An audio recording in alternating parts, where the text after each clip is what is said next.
அனைவருக்கும் வணக்கங்க. இன்னைக்கு நம்ம பதிவுல என்ன பார்க்க போறோம் அப்படின்னு பார்த்துட்டீங்கன்னா, புதனை பலப்படுத்த என்ன பரிகாரம்.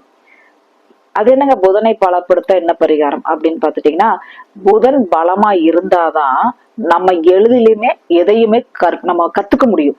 இப்ப குழந்தைகளுக்கு கல்வி, நண்பர்கள், பொதுவா எல்லாருக்குமே இருக்கிற நண்பர்கள், அதே மாதிரி கணவன் மனைவிக்குள்ள இருக்கிற காதல், அதே மாதிரி புதன்னா என்ன, காலி இடம், டாக்குமெண்ட், அதே மாதிரி கலை சம்பந்தப்பட்டது, எழுத்து, பேச்சாற்றல், இது எல்லாமே புதனுங்க. இப்ப காலி இடமெல்லாம் பாத்துட்டீங்கன்னா புதன் பலம் இல்லாமல் இருந்தால் பிரச்சனை கண்டிப்பா வரும். ஒரு டாக்குமெண்ட்டுக்காக ஒருத்தர் ஒரு தடவை போய் அவருக்கு ஒர்க் அவுட் ஆகுதுன்னா இது 4 தடவை அலையிற மாதிரி இருக்கும்.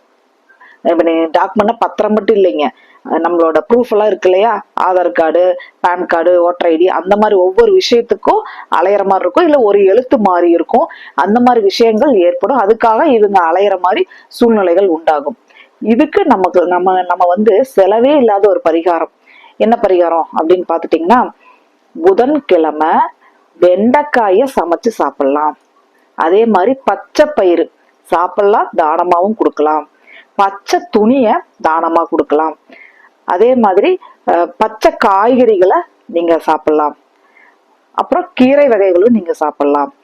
புதன்கிழமை அன்னைக்கு நான் சொல்றதெல்லாம் நீங்க ஃபாலோ பண்ணிட்டே வர்றீங்க, இந்த பரிகாரத்தை பண்ணிட்டே வர்றீங்கன்னா புதன் கண்டிப்பாக பலம் அடைஞ்சு உங்களுக்கே மாற்றங்கள் நிச்சயமா தெரியும்.